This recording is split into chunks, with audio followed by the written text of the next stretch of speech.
Hey, folks, welcome to another episode of Cutter One. I am your host, Jay, just Jay, your resident troublemaker and your resident culture warrior, and also the guy who's choking on his coffee right now. Sorry about that. All right. So I hope you're all doing well. You probably saw the video that came out right before this one, right? We're talking about that eagle theory, right? The eagle theory. Anyway, another interesting article, and remember, if you remember in the previous video, I said keep an eye on the dates of the articles that I'm talking about today, because they're all within a very short time span, and I'm gonna sort of tie them all in at the last video that I do for the day. Okay, so let's just bear with me, but make note of the dates. Okay, so let's get right into it.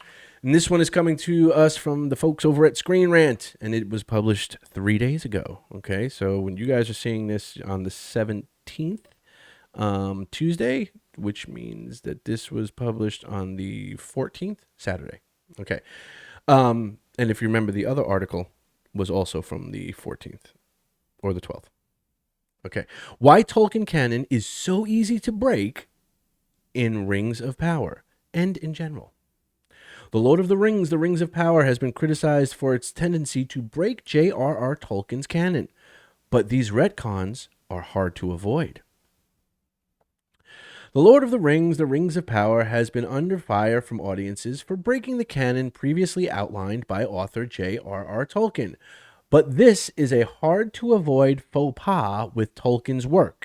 Tolkien wrote several books and essays diving into the lore of the fantasy world he created in The Hobbit and The Lord of the Rings, the most significant of which is the Silmarillion. This title has often been regarded as a history book, full of the doings of characters like Galadriel, Elrond, and their elven families. However, much of this history is told differently in Tolkien's other works. J.R.R. Tolkien was never against making changes to his work. In fact, when he started writing The Lord of the Rings, he went back and changed how Bilbo Baggins became the ring bearer in The Hobbit. The novel's first edition tells of a Gollum who willingly handed his ring over to help Bilbo escape the mountain. In the revised version, Gollum cursed the Hobbit and lamented the ring. At the start of the newly changed book, Tolkien explains that this version of the tale was the truth and that Bilbo had been reluctant to divulge it before, as it made him seem like a thief. Much of what J.R.R. Tolkien wrote about the Second Age, aside from the Silmarillion, was never published during his lifetime. His notes and essays were gathered by his son and compiled into books such as Unfinished Tales of Numenor and Middle-earth, and released to the public posthumously. The problem is that many of these stories contradicted what Tolkien had written in the Silmarillion, with some stories being entirely new. This left the question of a single canon in the air, since it is challenging to choose which versions of these stories the author intended to accept as truth. Tolkien didn't create different versions of the same stories because he was inconsistent, but because he was a historian. Each of his written works is meant to be read as if they were being recorded in Middle-earth by people who had either witnessed the events or had received word of them after centuries of verbal storytelling. Just like the real world contains variations of Norse and Greek mythology, so are there variations in the history of Middle-earth. While J.R.R. Tolkien didn't explore his stories with the concept of canon in mind, it doesn't mean that his legacy should be thrown out the window. The author had been consistent with many events that seemed important to him, which is why he took the effort to change his already published version of The Hobbit to better fit with the plot of The Lord of the Rings. It's important to remember that he made this change in a way that made sense. It was entirely within Bilbo's character to lie when he first wrote about his interaction with Gollum, only to go back and change it later. While Tolkien himself might have written about a version of his story where Gandalf arrived in Middle Earth during the Second Age, before the Lord of the Rings, he wouldn't have done so in a way that changed the fundamental aspects of the character. So far, The Lord of the Rings, The Rings of Power, Season 1, is within the boundaries of believable change, but it teeters on the edge of altering characters like Galadriel and Elrond. Prime Video will simply have to proceed with caution. All right, so there you have it. Okay. So what they're basically saying is, because Tolkien made changes to his writings throughout his lifetime, that this is somehow justifies, the Rings of Power making changes to Tolkien's canon. And to which I throw the bullshit flag on that one. Bullshit, you know, call it bullshit, rewriting Tolkien, breaking canon, 5-yard penalty, repeat second down. Ridiculous. So, for starters, as the article correctly pointed out, Tolkien made changes to his work. Okay? Now, that seems like a pretty, on the face of it, simple statement, but the key part there is his work. Tolkien changed his work. Tolkien was not okay, and he says this in letters. Okay, it was one of the reasons why he rejected an offer to do a film adaptation. Okay, of Lord of the Rings. I believe in the late 50s, early 60s. He was okay with himself making changes, the changes he felt were necessary to keep consistency throughout all his writings.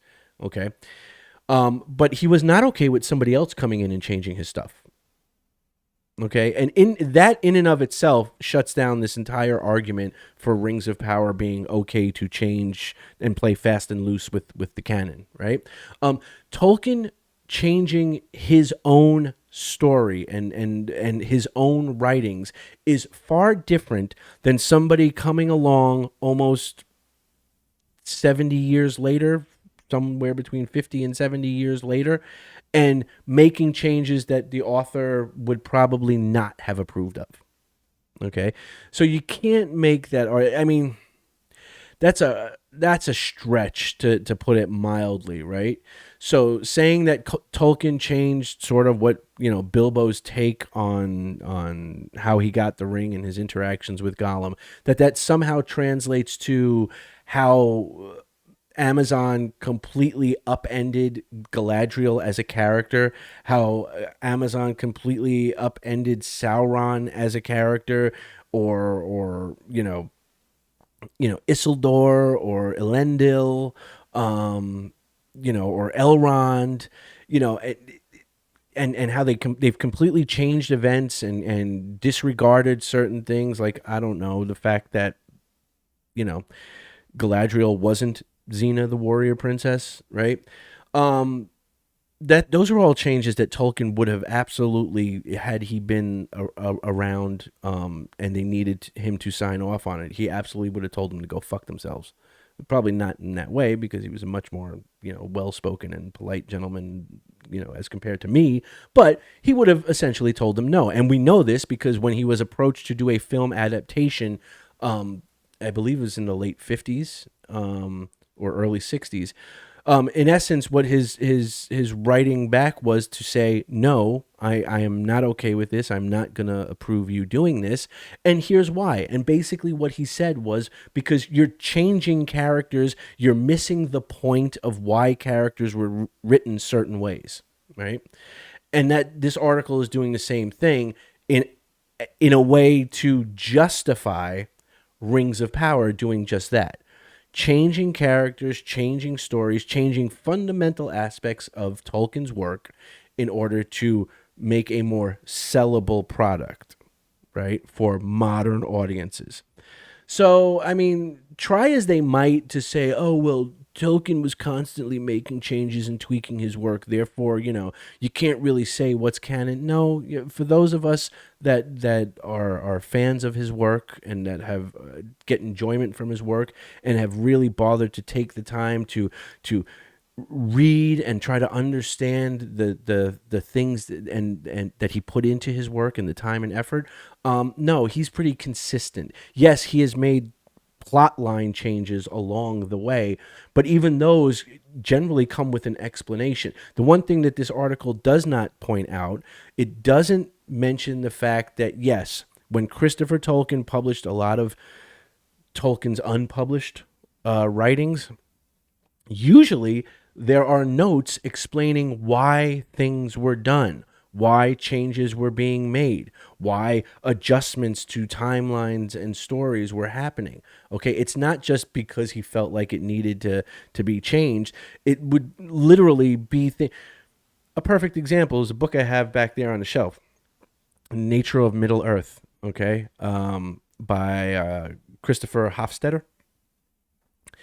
There's a whole section there where he literally republishes the notes that Tolkien did on adjusting and working out time for the elves, right? Time in relation to how it's different from humans, right? Their concept of time and aging and lifespan and different phases of their lives and so on. And the reason why he's doing this, okay, and it's stated in there, and they provide the receipts, okay, from Tolkien himself, is because Tolkien realized that, he says that there's this many elves at this point, and then later on we come to another point in the story where there's exponentially more elves, and Tolkien needed to have a way for that to make sense other than just like, oh, they hooked up like rabbits, right? So he actually works out why there would be more elves, particularly Noldor was this is in reference to, why there would be X amount of them by this point in history in the early First Age and so on and so forth. And you see him doing the math. It's like printed in the book, right? You see the math calculations of how this works out and that doesn't, and he has to go back and play with these numbers a little bit. It's not sort of just like, oh, I'm just going to change it because it makes it more in line with the other thing that I wrote, and therefore, no. So this article doesn't touch on any of that. It doesn't touch on a lot of these changes to the lore that Tolkien, unfortunately were unpublished, but were published later posthumously by Christopher, and others. What the article doesn't mention is a lot of them have explanations. You can see the why. You could see why he's doing what he's doing. And a lot of the times it's not simply because, well, it's written as a history book and somebody else is telling the story and, there could be variations. No, a lot of the times you can very clearly see he's doing it for very specific reasons to tie up certain loose ends to make things fit properly, okay, as one consistent story. So, and the article doesn't touch on any of that. And the reason why they don't touch on any of that is because this article, again, there's an underlying agenda here, okay? And the underlying agenda in all of this is Tolkien was constantly making changes to his work, okay? Therefore, you can't really say what's canon. Therefore, you can't really say that the Rings of Power is breaking the canon or breaking the lore because Tolkien was constantly changing the lore. Therefore, it's totally okay for Rings of Power to come in and change the lore because that's what Tolkien would do. And again, simple sentence that shuts that down is Tolkien was doing it to his own work. Tolkien wasn't going in and changing C.S. Lewis's work, right? An author can go in and make whatever changes they want to their own work. It is a completely different monster when some other billion-dollar company comes in and wants to change your work. That's a whole other thing. But this article is trying to sell everybody on the idea that Tolkien's work was fluid and it was flexible and it was constantly changing. Therefore, people who are complaining about Rings of Power not being lore accurate are just, looking for reasons to complain because Tolkien didn't have a lore that was fixed in stone. And I'm calling bullshit on that one. Sorry, I just am. But let me know what you guys think down in the comment section below. Okay, do you see the pattern here in this second video that I'm going for here, right? And what do you think? Do you think that Tolkien making adjustments and changes to his own work to make it more consistent throughout is the same as the Rings of Power show coming in and making changes to characters and lore because it fits their story better? Do you think those are on par, or do you think they're totally separate things? One is okay, i.e., the author changing his own work to be more consistent, and the other one is a bunch of horseshit, i.e., $1 billion company who's looking to get people to buy into their fan fiction based show, and so they're just changing shit for the sake of changing shit. Let me know what you think in the comment section below. All right, that's all I got for right now. If you like the video, like the video. If you feel like sharing the video, by all means do so. It gets us out there, it gets us seen, gets more people involved. If you are considering subscribing, I would hope that you would do it. I think it's cool. I'm trying to build this thing up. It sort of slowly inching up, but constantly moving forward. That's the idea. Constantly moving forward, right? It's like Frodo and Sam, right? No matter how hard it gets, we're constantly taking that next step forward. All right, and if you are a returning subscriber, thank you so much for joining me on this ride of ups and downs and moments, and complaining about shows and authors who don't know what the hell they're talking about when it comes to Tolkien, but also highlighting awesome Tolkien creators. So anyway, that's all I got for right now. I will see you in the next one. Remember the date on this. This was published on the 14th. Okay, the previous one I believe was the 12th. Okay. All right, guys. I will talk to you on the next one. Remember to be good, be safe, be awesome. I'll see you then. Peace.